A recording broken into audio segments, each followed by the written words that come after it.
Namen des Vaters und des Sohnes und des Heiligen Geistes. Amen. Der Herr sei mit euch und mit deinem Geist. Am Abend dieses Tages, da darf ich all jene willkommen heißen, die wir Internet übertragen, den Gottesdienst aus der Wallfahrtskirche in Maria Rhein mit uns feiern. Am Abend des Tages, da dürfen wir innehalten, da dürfen wir den Tag zurücklegen in die bergenden Hände Gottes. Da dürfen wir vor allem mit unseren Anliegen kommen, mit all dem, was wir im Herzen tragen, mit all dem, was uns Sorge bereitet. Wir dürfen dankbar sein für all das, was heute gelungen ist, das, was offen geblieben ist. Da dürfen wir vertrauen, dass Gott vollendet. Am Beginn des Gottesdienstes darf ich einladen, ein Gebet zu sprechen, hinein in unsere Zeit. Guter Gott, du weißt um unsere Sorgen, Zweifel und Ängste in diesen Tagen der Ungewissheit. Wir suchen nach Halt und Sicherheit. Sei du an unserer Seite und gib uns die Kraft, dass wir nicht mutlos werden, dass wir nicht zweifeln, dass wir uns nicht allein gelassen fühlen. Sei allen nahe, die dich brauchen. Schütze die Menschen in unserem Land. Steh jenen bei, die krank sind. Stärke alle, die sich um sie kümmern und für sie da sind. Gib jenen Hoffnung, die in eine wirtschaftliche Notsituation geraten sind. Und begleite alle mit deinem Geist, die schwere Entscheidungen zu treffen haben. Sei du bei uns mit deinem Segen. Amen. In diesem Gebet, da haben wir uns alle mit hereingenommen, euch, die ihr zu Hause diesen Gottesdienst mitfeiert. Besonderen dürfen wir auch unsere Verstorbenen mit hereintragen. Da bete ich heute in besonderer Weise für Christian Malz. So dürfen wir deine Zuwendung erfahren in Kyrie, Barmherzigkeit und Liebe Gottes.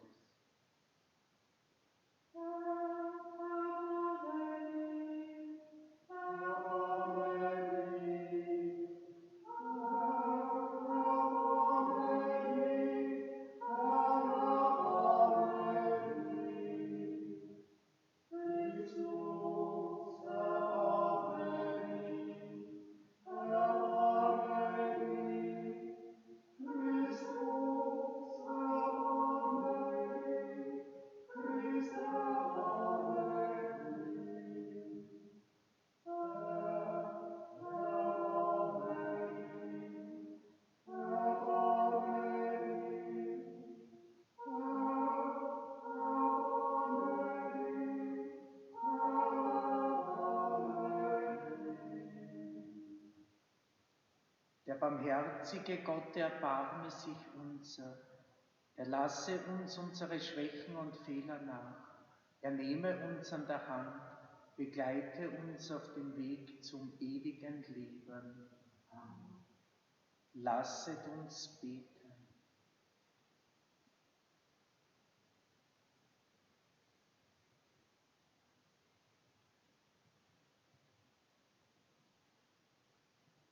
Barmherziger Gott, deine Kirche kann nicht bestehen ohne dich. Sie lebt allein von deiner Gnade.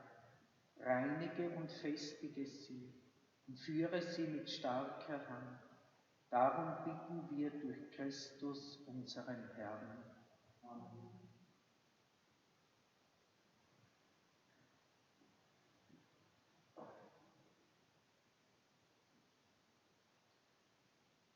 Lesung aus dem 2. Buch der Könige. Naaman, der Feldherr des Königs von Aram, galt viel bei seinem Herrn und war angesehen. Denn durch ihn hatte der Herr den Aramäern den Sieg verliehen. Der Mann war tapfer, aber an Aussatz erkrankt. Nun hatten die Aramäer bei einem Streifzug ein junges Mädchen aus dem Land Israel verschleppt. Es war in den Dienst der Frau Naamans gekommen. Es sagte zu seiner Herrin: Wäre mein Herr doch bei den Propheten in Samaria, er würde seinen Aussatz heilen. Naaman ging zu seinem Herrn und meldete ihm: Das und das hat das Mädchen aus Israel gesagt. Der König von Aram antwortete: So geh doch hin. Ich werde dir ein Schreiben an den König von Israel mitgeben. Naaman machte sich auf den Weg. Er nahm 10 Talente Silber, 6000 Schekel Gold und 10 Festkleider mit und überbrachte dem König von Israel das Schreiben. Es hatte folgenden Inhalt: Wenn jetzt dieser Brief zu dir gelangt, so wisse, ich habe meinen Knecht Naaman zu dir geschickt, damit du seinen Aussatz heilst. Als der König von Israel den Brief gelesen hatte, zerriss er seine Kleider und rief: Bin ich denn ein Gott, der töten und zum Leben erwecken kann? Er schickt einen Mann zu mir, damit ich ihn von seinem Aussatz heile. Merkt doch und seht, dass er nur Streit mit mir sucht. Als der Gottesmann Elisha hörte, der König von Israel habe seine Kleider zerrissen, ließ er ihm sagen: Warum hast du deine Kleider zerrissen? Naaman soll zu mir kommen. Dann wird er erfahren, dass es in Israel einen Propheten gibt. So kam Naaman mit seinen Pferden und Wagen und hielt vor dem Haus Elishas. Dieser schickte einen Boten zu ihm hinaus und ließ ihm sagen: Geh und wasch dich 7-mal im Jordan. Dann wird dein Leib wieder gesund und du wirst rein. Doch Naaman wurde zornig. Er ging weg und sagte: Ich dachte, er würde herauskommen, vor mich hintreten, den Namen Jahwes, seines Gottes, anrufen, seine Hand über die kranke Stelle bewegen und so den Aussatz heilen. Sind nicht der Abana und der Barbar, die Flüsse von Damaskus, besser als alle Gewässer Israels? Kann ich nicht dort mich waschen, um rein zu werden? Voll Zorn wandte er sich ab und ging weg. Doch seine Diener traten an ihn heran und redeten ihm zu: Wenn der Prophet etwas Schweres von dir verlangt hätte, würdest du es tun. Wie viel mehr jetzt, da er zu dir nur gesagt hat: Wasch dich und du wirst rein. So ging er also zum Jordan hinab und tauchte 7-mal unter, wie ihm der Gottesmann befohlen hatte. Da wurde sein Leib gesund, wie der Leib eines Kindes, und er war rein. Nun kehrte er mit seinem ganzen Gefolge zum Gottesmann zurück, trat vor ihn hin und sagte: Jetzt weiß ich, dass es nirgends auf der Erde einen Gott gibt, außer in Israel. Wort des lebendigen Gottes. Dank sei Gott. Meine Seele dürstet nach Gott, nach dem lebendigen Gott. Meine Seele dürstet nach Gott, nach dem lebendigen Gott. Wie der Hirsch lechzt nach frischem Wasser, so lechzt meine Seele Gott nach dir. Meine Seele dürstet nach Gott, nach dem lebendigen Gott. Wann darf ich kommen und Gottes Antlitz schauen?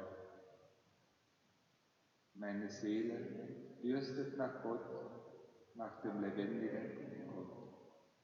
Sende dein Licht und deine Wahrheit, damit sie mich leiten. Sie sollen mich führen zu deinem heiligen Berg und zu deiner Wohnung. Meine Seele dürstet nach Gott, nach dem lebendigen Gott. So will ich zum Altar Gottes treten, zum Gott meiner Freude. Jauchzend will ich dich auf der Harfe loben. Gott, mein Gott. Meine Seele dürstet nach Gott, nach dem lebendigen Gott.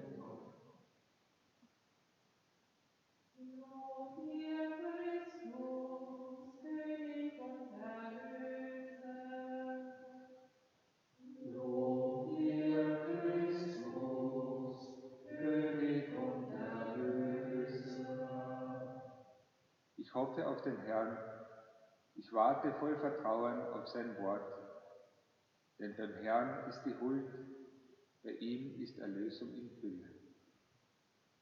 Lob dir, Christus, König und Erlöser.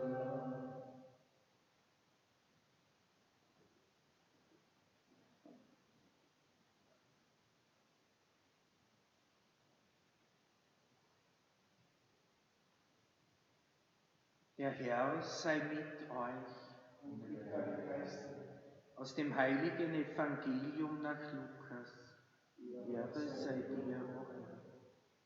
In jener Zeit begann Jesus in der Synagoge in Nazareth darzulegen: Amen, das sage ich euch. Kein Prophet wird in seiner Heimat anerkannt. Wahrhaftig, das sage ich euch. In Israel gab es viele Witwen in den Tagen des Elia, als der Himmel für 3 Jahre und 6 Monate verschlossen war und eine große Hungersnot über das ganze Land kam. Aber zu keiner von ihnen wurde Elia gesandt, nur zu einer Witwe in Sarepta bei Sidon. Und viele Aussätzige gab es in Israel zur Zeit des Propheten Elisha. Aber keiner von ihnen wurde geheilt, nur der Syrer Naaman. Als die Leute in der Synagoge das hörten, gerieten sie alle in Wut. Sie sprangen auf und trieben Jesus zur Stadt hinaus. Sie brachten ihn an den Abhang des Berges, auf dem ihre Stadt erbaut war, und wollten ihn hinabstürzen. Er aber schritt mitten durch die Menge hindurch und ging weg. Evangelium, frohe Botschaft unseres Herrn Jesus Christus. Lob sei dir, Christus.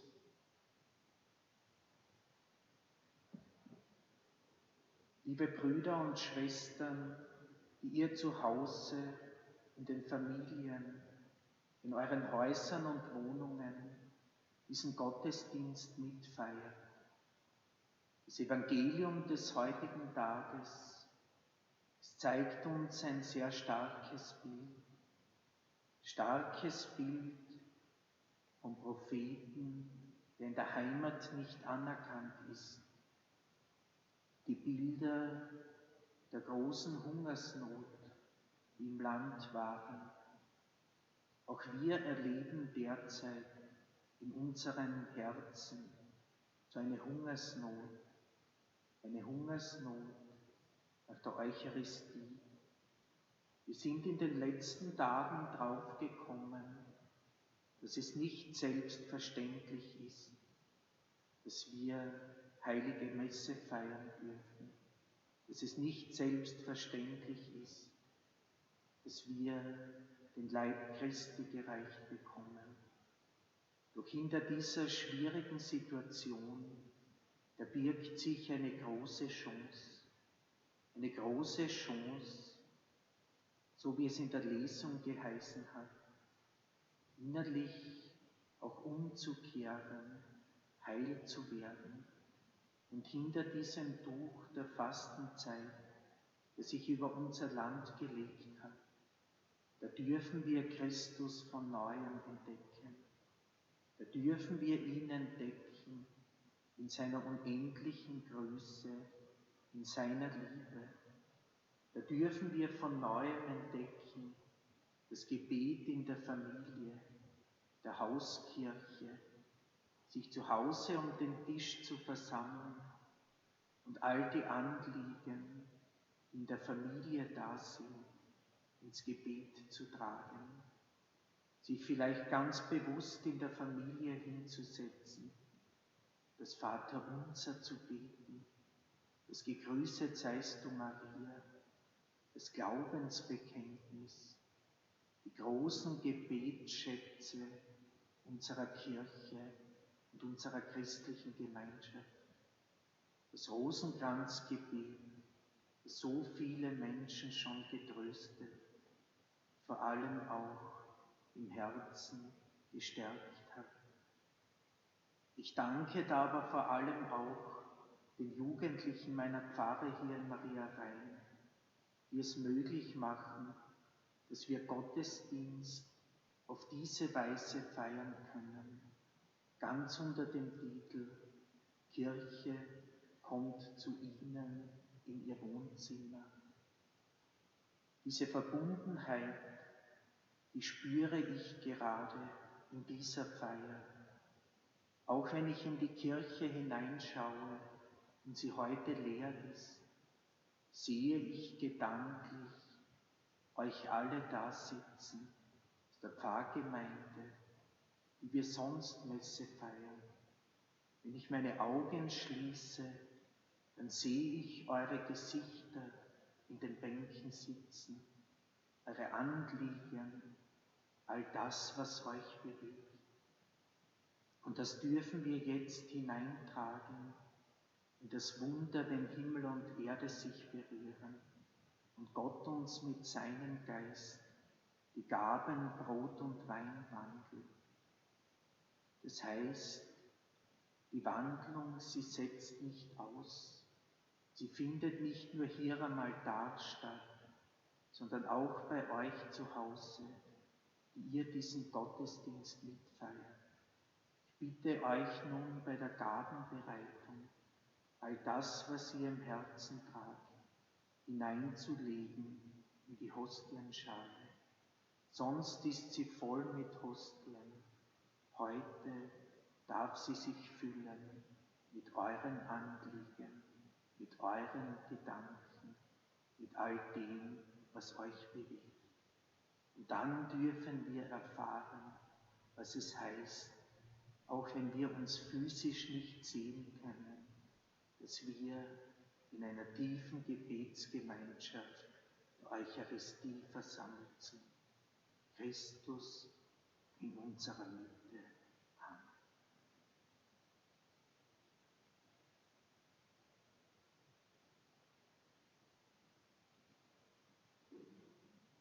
Wir haben Bitten und Anliegen in unserem Herzen. So lade ich ein zu einem kurzen Moment der Stille, in dem wir das, was wir im Herzen tragen, hineinlegen können in die Hostienschale.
Lasset uns beten.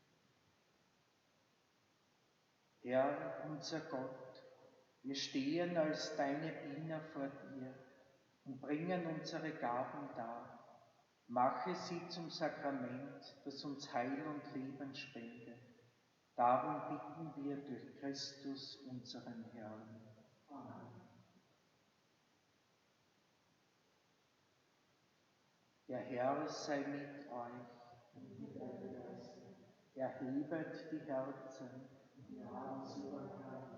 Lasset uns danken dem Herrn, unserem Gott. Das ist würdig und recht. In Wahrheit ist es würdig und recht, dir, allmächtiger Vater, zu danken und dich in dieser Zeit der Buße durch Entsagung zu ehren. Die Entsagung mindert in uns die Selbstsucht und öffnet unser Herz für die Armen. Denn deine Barmherzigkeit drängt uns, das Brot mit ihnen zu teilen, in der Liebe deines Sohnes, unseres Herrn Jesus Christus. Durch ihn preisen wir deine Größe und singen mit den Chören der Engel das Lob deiner Herrlichkeit. Heilig Gott in Herrlichkeit, sei Lob die Himmel weit. Lob singet, jubelt die Hosanna. Preis der Gott in unserer Zeit. Lob singet, jubelt die Hosanna.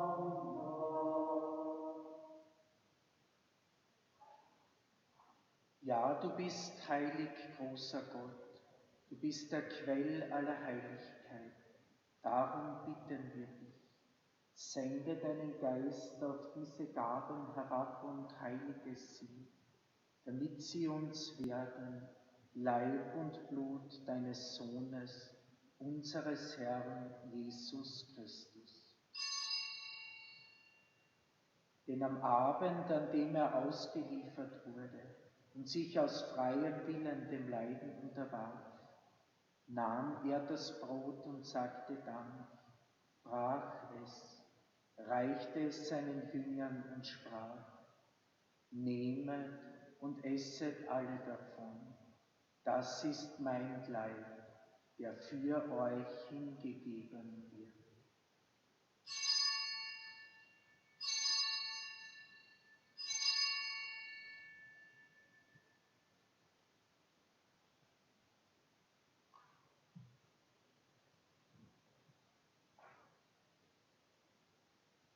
Ebenso nahm er nach dem Mahl den Kelch, dankte wiederum, reichte ihn seinen Jüngern und sprach: Nehmet und trinket alle daraus, das ist der Kelch des neuen und ewigen Bundes, mein Blut, das für euch und für alle vergossen wird, zur Vergebung der Sünden. Tut dies zu meinem Gedächtnis.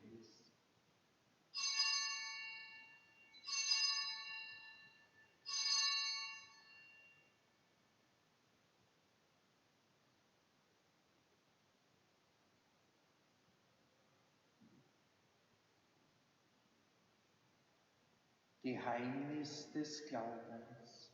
Deinen Tod, o Herr, verkünden wir und deine Auferstehung preisen wir, bis du kommst in Herrlichkeit. Darum, gütiger Vater, feiern wir das Gedächtnis des Todes und der Auferstehung deines Sohnes und bringen dir so das Brot des Lebens und den Kelch des Heiles dar. Wir danken dir, dass du uns berufen hast, vor dir zu sein und dir zu dienen. Wir bitten dich, schenke uns Anteil an Christi Leib und Blut und lass uns eins werden durch den Heiligen Geist. Gedenke deiner Kirche auf der ganzen Erde, vollende dein Volk in der Liebe, vereint mit unserem Papst Franziskus, mit unserem Bischof Josef, mit allen Bischöfen, mit unseren Priestern und Diakonen, mit unseren Ordensleuten, Akolyten und Seminaristen, mit allen Frauen und Männern, die du zum Dienst in die Kirche und in die Gemeinschaft berufen hast. Gedenke aller unserer Brüder und Schwestern, die gestorben sind in der Hoffnung, dass sie auferstehen.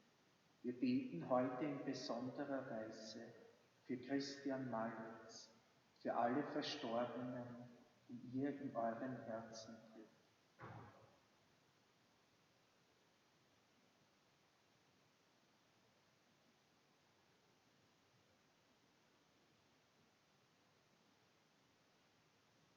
Nimm sie und alle, die in deiner Gnade aus dieser Welt geschieden sind, dein Reich auf, wo sie dich schauen von Angesicht zu Angesicht.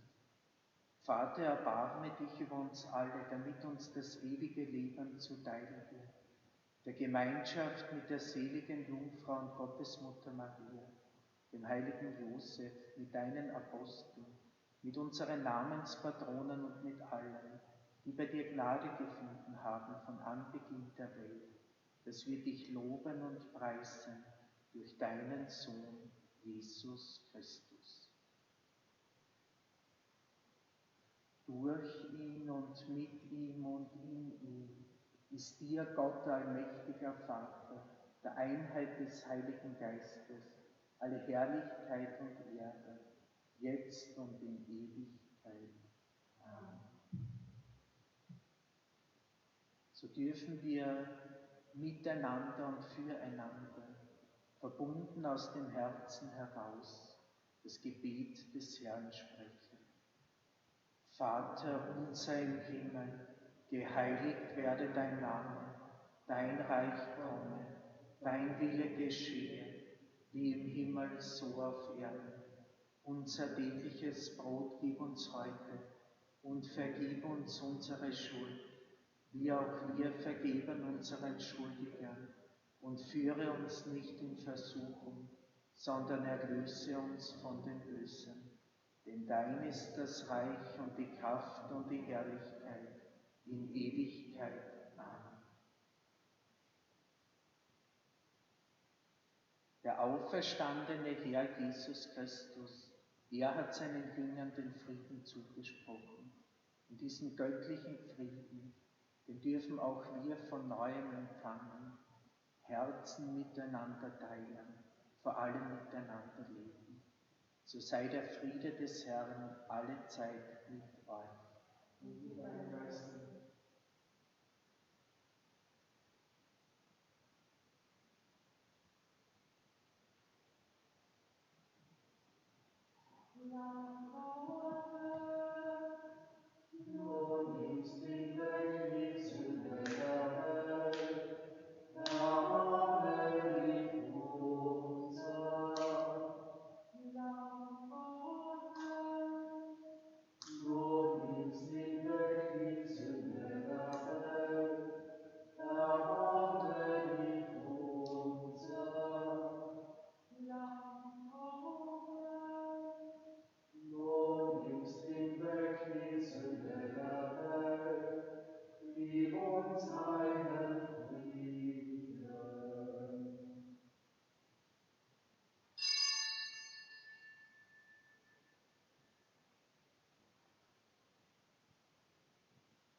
Seht Christus, das gebrochene Brot, das Lamm Gottes, das hinwegnimmt die Schuld der Welt.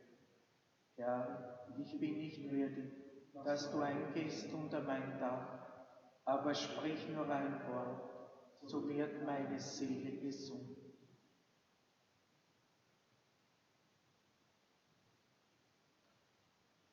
Schenken wir uns einen Moment der Stille und die Kommunion in geistlicher Weise zu empfangen.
Lasset uns beten. Gütiger Gott, das Sakrament, das wir in geistlicher Weise empfangen haben, mache uns frei von Schuld und schenke uns Einheit und Frieden. Darum bitten wir durch Christus, unseren Herrn. Amen. Ich danke euch allen, die ihr von zu Hause aus diesen Gottesdienst der Wallfahrtskirche hier in Maria Rhein mitgefeiert habt. Es wird nun täglich, Montag bis Samstag um 18 Uhr diese Gelegenheit geben. Sonntag feiern wir den Gottesdienst um 10 Uhr. Ich wünsche euch zu Hause für die kommenden Tage viel Kraft, dass ihr spüren dürft, wir tragen Gott mit seinem Heiligen Geist in uns, dass ihr seine Nähe erfahren dürft und vor allem auch, dass er uns Mut und Hoffnung schenkt für diese schwierige Zeit. Ich danke allen, die Nächstenliebe leben in diesen Tagen, die für andere einkaufen gehen. Vor allem aber danke ich all jenen, die Verantwortung tragen in dieser schwierigen Zeit. Zusammenhalten, zusammenstehen. Gott, er ist in unserer Mitte. Er verlässt uns nicht, sondern er gibt uns vielmehr die Chance, ihn von Neuem und viel tiefer zu entdecken. Und dafür bitten wir Gott um seinen Segen. Der Herr sei mit euch. Die Fürsprache unserer Gnadenmutter hier in Maria Rhein segne, beschütze, begleite und bestärke euch, eure Familien, alle Menschen, für die wir beten und die wir in unseren Herzen tragen. Er, der Gott des Lebens und der Liebe, der Vater, der Sohn und der Heilige Geist. Amen. Bleiben wir in seinem Frieden. Dank sei Gott, dem Herrn.